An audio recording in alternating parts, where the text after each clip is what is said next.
അനുഗ്രഹിക്കപ്പെട്ട നല്ല സമയത്തിനായി ഞാൻ ദൈവത്തെ സ്തുതിക്കുന്നു, സ്തോത്രം ചെയ്യുന്നു.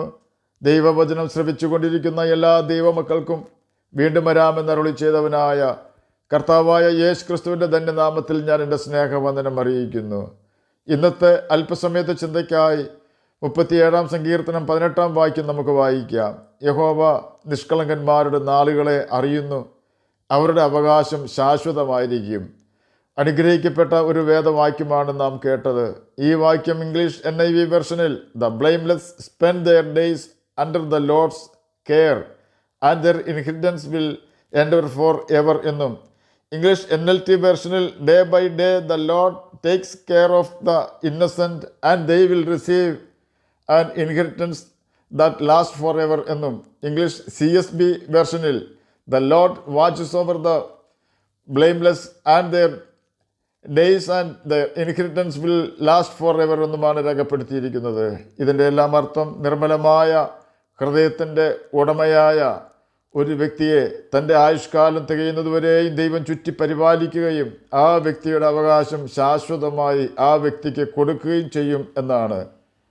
നാളെ നമ്മുടെ ജീവിതത്തിൽ എന്ത് സംഭവിക്കുമെന്നോ നാം ഈ ഭൂമിയിൽ എത്ര കാലം ജീവിച്ചിരിക്കുമെന്നോ അറിയുന്നില്ലെങ്കിലും ദൈവം നമുക്ക് രാത്രിയിൽ സ്തോത്രഗീതങ്ങളെ നൽകുകയും ഭൂമിയിലെ മൃഗങ്ങളെക്കാൾ നമ്മെ പഠിപ്പിക്കുകയും ആകാശത്തിലെ പക്ഷികളെക്കാൾ നമ്മെ ജ്ഞാനികളാക്കി തീർക്കുകയും ചെയ്യുന്നു എന്ന് ഇയ്യോബിൻ്റെ പുസ്തകം 35 അധ്യായം 10-11 വാക്യങ്ങളിൽ കൂടി കർത്താവ് നമുക്ക് അറിവ് തരുന്നുണ്ട്.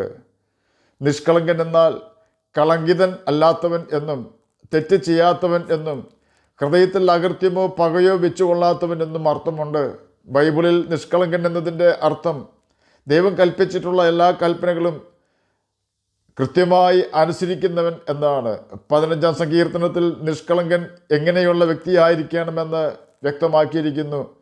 ഒരു നിഷ്കളങ്കൻ പക്ഷം പിടിക്കുകയോ മുഖപക്ഷം കാണിക്കുകയോ ചെയ്യാതെ ദൈവം ഇഷ്ടപ്പെടുന്ന നീതിയും ന്യായവും പ്രവർത്തിക്കുന്നവനും ഹൃദയപൂർവ്വം സത്യം സംസാരിക്കുന്നവനുമായിരിക്കും. നാവുകൊണ്ട് കുരള പറയാതെ ജീവിക്കുന്നവനായിരിക്കും ഒരു നിഷ്കളങ്കൻ.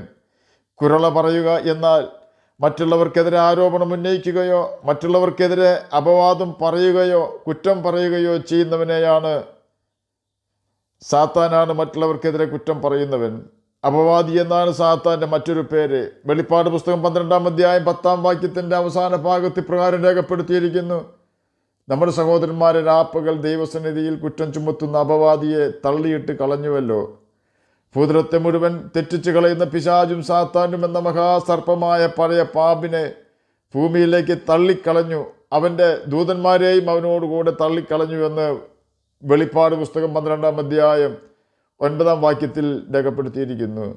ചുരുക്കി പറഞ്ഞാൽ നമ്മുടെ സഹോദരന്മാരെ രാപ്പകൾ ദൈവസന്നിധിയിൽ കുറ്റം ചുമത്തുന്ന അപവാദി പിശാചും സാത്താനുമായ പഴയ പാമ്പാണ് എന്ന് സാരം. ഈ സാത്താനാണ് നമ്മെക്കൊണ്ട് തമ്മിൽ യുദ്ധം ചെയ്യിപ്പിക്കുന്നതും പകയും പിണക്കവും ഹൃദയത്തിൽ വളരുമാറാക്കുന്നതും. നാം മറ്റുള്ളവർ കുറ്റം പറയുകയോ അപവാദം പറയുകയോ ചെയ്യുമ്പോൾ സാത്താൻ്റെ സന്തതികളായിത്തീരുകയാണ് ചെയ്യുന്നത്. കാരണം നാം അപ്രകാരം പറയുമ്പോൾ ദൈവകൽപ്പന ലംഘിക്കുകയും സാത്താൻ്റെ പ്രവൃത്തികൾ ചെയ്യുകയും ചെയ്യുന്നു. ഉള്ള കാര്യമല്ലേ ഞാൻ പറഞ്ഞത് എന്ന് ന്യായീകരണം പറയുവാൻ സാത്താൻ നമ്മെ പ്രേരിപ്പിച്ചുകൊണ്ടാണ് മറ്റുള്ളവർക്കെതിരെ ആരോപണം ഉന്നയിപ്പിക്കുന്നത്. തൻ്റെ സഹോദരനെതിരെ ആരും ഹൃദയത്തിൽ ദോഷം ചിന്തിക്കരുതെന്നും നിന്റെ ജനത്തിൻ്റെ ഇടയിൽ ഏഷണി പറഞ്ഞ് നടക്കരുതെന്നുമുള്ളത് ദൈവകൽപ്പനയാണെന്ന് നാം ഓർക്കണം. സഹോദരനെ മൂട എന്ന് വിളിച്ചാൽ അഗ്നി നരകത്തിന് നാം യോഗ്യരാകും എന്ന കാര്യവും മറക്കരുത്. സാത്താൻ്റെ തന്ത്രങ്ങളെ നാം മനസ്സിലാക്കി ജീവിച്ചുകൊണ്ട് നാം ഈ അപകടത്തിൽ നിന്നും രക്ഷപ്പെടണം. എന്നാലേ യേശുവിൻ്റെ സംരക്ഷണ വലയത്തിലേക്ക് കടന്നുകൂടുവാൻ നമുക്ക് സാധിക്കുകയുള്ളൂ. സോഷ്യൽ മീഡിയകളിൽ നിരന്തരം ആരോപണങ്ങളും പ്രത്യാരോപണങ്ങളും കേൾക്കുമ്പോൾ പ്രിയ ദൈവമകനെ ദൈവമകളെ നാം അത് കേൾക്കാൻ ശ്രമിക്കരുത്. അത് കേൾക്കുന്നത് പാപമാണ് എന്ന് ബൈബിൾ നമ്മെ പഠിപ്പിക്കുന്നു. ദുഷ്കർമ്മി നീതികെട്ട അധരങ്ങൾക്ക് ശ്രദ്ധ കൊടുക്കുന്നു, വ്യാജം പറയുന്നവൻ വഷളത്വമുള്ള നാവിന് ചെവി കൊടുക്കുന്നുവെന്ന് സദൃശവാക്യങ്ങൾ 17 അധ്യായം 4 വാക്യത്തിൽ രേഖപ്പെടുത്തിയിരിക്കുന്നു. നമ്മുടെ കർത്താവ് പറഞ്ഞിരിക്കുന്നത് എല്ലാവരോടും ക്ഷമിക്കുവാനാണ്. നാം അപ്രകാരം ചെയ്ത് ജീവിച്ചാൽ മാത്രമേ നമുക്ക് നിഷ്കളങ്കനായി ജീവിക്കുവാൻ കഴിയുകയുള്ളൂ. തന്നെയുമല്ല കൂട്ടുകാരനോട് ദോഷം ചെയ്യരുത്, കൂട്ടുകാരന് അപമാനം വരുത്തരുത്. യഹോവ ഭക്തന്മാരെ ബഹുമാനിക്കുകയും പാപത്തിൽ മുങ്ങിക്കുളിച്ച് ജീവിക്കുന്ന വഷളന്മാരായവരെ നമ്മുടെ സ്നേഹിതന്മാരാക്കാതിരിക്കുകയും വേണം. സത്യത്തിന് സാക്ഷി നിൽക്കുകയും സത്യം മാത്രം സംസാരിക്കുകയും ചെയ്യണം. സത്യം ചെയ്തിട്ട് ഛേദം വന്നാലും മാറാത്തവനായിരിക്കണം. തൻ്റെ ദ്രവ്യം പലിശയ്ക്ക് കൊടുക്കാതെയും കുറ്റമില്ലാത്തവനെ വിരോധമായി കൈക്കൂലി വാങ്ങാതെയും ജീവിക്കണം. ഇപ്രകാരം ഒരു വിശുദ്ധ ജീവിതം നാം ജീവിച്ചാൽ കർത്താവ് നമ്മെ നോക്കി പറയും, നീ എനിക്ക് ബോധിച്ച പുരുഷനാണ് എന്ന്. ഇയ്യോബിനെയും ദാവീദിനെയും ദാനിയേലിനെയും ദൈവം നീതീകരിച്ചിട്ടുണ്ട്.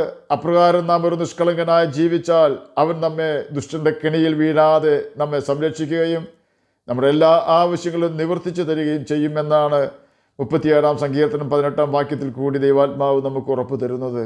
തന്നെയുമല്ല, ദൈവം നമുക്ക് തരുന്ന അവകാശങ്ങൾ ശാശ്വത അവകാശമായി നമുക്ക് ലഭിക്കുകയും ചെയ്യും. ദൈവം തരുന്ന അവകാശം അവൻ്റെ പുത്രത്വമാണ്. തന്നെയുമല്ല, ദൈവത്തിൻ്റെ ആത്മാവിനെയാണ് അവൻ നമുക്ക് അവകാശം തരുന്നത്. ദൈവം നമുക്ക് തരുന്ന അവകാശം നിത്യജീവനാണ്. ആമേൻ, ആമേൻ. ഞാൻ നിങ്ങളോട് പറയുന്നു, പാപം ചെയ്യുന്നവനെല്ലാം പാപത്തിൻ്റെ ദാസൻ ആകുന്നു. ദാസൻ എന്നേക്കും ഭവനത്തിൽ വസിക്കുന്നില്ല, പുത്രനോ എന്നേക്കും ഭവനത്തിൽ വസിക്കുന്നു. യോഹന്നാൻ എഴുതിയ സുവിശേഷം 8-ാം അധ്യായം 34-ാം വാക്യത്തിൽ ഇത് രേഖപ്പെടുത്തിയിരിക്കുന്നു. പാപം ചെയ്യുന്നവൻ പിശാചിൻ്റെ മകനാണെന്ന് 1 യോഹന്നാൻ 3-ാം അധ്യായം 8-ാം വാക്യത്തിൽ രേഖപ്പെടുത്തിയിരിക്കുന്നു. അതുപോലെ തന്നെ എഹെസ്കേൽ പ്രവചനം 46-ാം അധ്യായം 16-ഉം 17-ഉം വാക്യങ്ങളിൽ ഇപ്രകാരം രേഖപ്പെടുത്തിയിരിക്കുന്നു. യഹോവയായ കർത്താവ് ഇപ്രകാരം അരുളി ചെയ്യുന്നു, പ്രഭു തൻ്റെ പുത്രന്മാരിൽ ഒരുത്തനൊരു ദാനം കൊടുക്കുന്നുവെങ്കിൽ അത് അവൻ്റെ അവകാശമായി അവൻ്റെ പുത്രന്മാർക്ക് ഉള്ളതായിരിക്കണം. അത് അവകാശമായി അവരുടെ കൈവശം ഇരിക്കണം. എന്നാൽ അവൻ തൻ്റെ ദാസന്മാരിൽ ഒരുത്തന് തൻ്റെ അവകാശത്തിൽ നിന്ന് ഒരു ദാനം കൊടുക്കുന്നുവെങ്കിൽ അത് വിടുതൽ ആണ്ട് വരെ അവർക്കുള്ളതായിരിക്കണം. പിന്നത്തേതിൽ അത് പ്രഭുവിന് തിരികെ പോരേണം. അതിൻ്റെ അവകാശം അവൻ്റെ പുത്രന്മാർക്ക് തന്നെ ഇരിക്കണം. പുതിയ നിയമത്തിലെ വിശ്വാസികളായ നാം ഇപ്പോൾ ഒരു വ്യത്യാസവും കൂടാതെ ദൈവത്തിൻ്റെ അനുഗ്രഹങ്ങളും അവകാശങ്ങളും കൈവശം വെച്ച് അനുഭവിക്കുകയാണ്.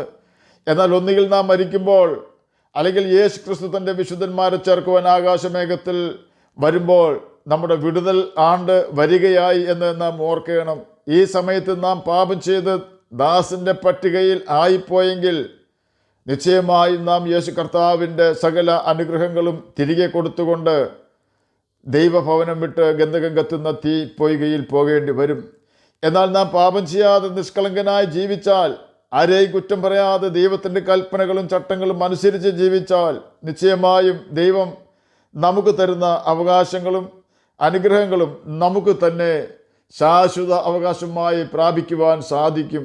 ഓർക്കുക, ദൈവഭവനവും നിത്യനരകവും മാത്രമേ ഈ പ്രപഞ്ചത്തിലുള്ളൂ. ഒന്നുകിൽ ദൈവവചനം അനുസരിച്ച് നാം ദൈവഭവനത്തിൽ ശാശ്വതമായി വസിക്കും, അല്ലെങ്കിൽ പാപം ചെയ്തുകൊണ്ട് നിത്യനരകത്തിൽ ചെന്ന് വീഴും. ആകയാൽ നമുക്ക് യേശുവിൻ്റെ കൽപ്പനകൾ പ്രമാണിച്ചുകൊണ്ട് യേശു തരുന്ന പുത്രത്വം അവകാശമാക്കുകയും അവൻ തരുന്ന സകല ആത്മീക ഭൗതിക നന്മകളെ കൈവശമാക്കുകയും ചെയ്തുകൊണ്ട് നിത്യജീവൻ അവകാശികളായി തീരാം. അതിന് കർത്താവ് നമ്മെ സഹായിക്കട്ടെ എന്ന് പ്രാർത്ഥിച്ചുകൊണ്ട് ഞാൻ എൻ്റെ വാക്കുകളിൽ നിന്ന് വിരമിക്കുന്നു. നമുക്ക് പ്രാർത്ഥിക്കാം. ഞങ്ങളെ സ്നേഹിക്കുന്ന സ്വർഗീയ പിതാവേ, നല്ല വചനത്തിനായി അങ്ങയെ സ്തുതിക്കുന്നു, സ്തോത്രം ചെയ്യുന്നു. എന്നെ കേൾക്കുന്ന ഏതെങ്കിലും പ്രിയപ്പെട്ടവർ അങ്ങയെ തിരിച്ചറിയാതിരിക്കുന്നുവെങ്കിൽ അങ്ങയെ തിരിച്ചറിയുവാൻ തക്ക കൃപ അവർക്ക് കൊടുക്കണമേ. നിർമ്മലമായൊരു ഹൃദയം ഞങ്ങൾക്ക് എല്ലാവർക്കും തന്ന് സഹായിക്കണമേ. അങ്ങയുടെ വചനം വായിക്കുവാനും ഗ്രഹിക്കുവാനും അതിന് പ്രകാരം ജീവിക്കുവാനും അടിയനെ കേൾക്കുന്ന അങ്ങയുടെ കുഞ്ഞുങ്ങളെ സഹായിക്കണമേ. രോഗത്താൽ ഭാരപ്പെടുന്നവർക്ക് രോഗസൗഖ്യം കൊടുക്കണമേ. വാർദ്ധക്യ സഹജമായ പ്രയാസങ്ങൾ അനുഭവിക്കുന്നവർക്ക് അതിൽ നിന്ന് മോചനം കൊടുക്കണമേ. ജഡത്തിൽ കഷ്ടത അനുഭവിപ്പാനിട വരാതെ അവർ സഹായിക്കണമേ. പ്രത്യാശ വർദ്ധിപ്പിച്ചു കൊടുക്കണമേ. പഠിക്കുന്ന കുഞ്ഞുങ്ങൾക്ക് പഠിക്കുവാനുള്ള ബുദ്ധിയും ജ്ഞാനവും ഓർമ്മശക്തിയും കൊടുക്കണമേ. പ്രാർത്ഥന കേട്ടതിനായി സ്തോത്രം. യേശുവിൻ്റെ നാമത്തിൽ തന്നെ ആമേൻ. കർത്താവ് എല്ലാവരെയും അനുഗ്രഹിക്കട്ടെ. സ്തോത്രം.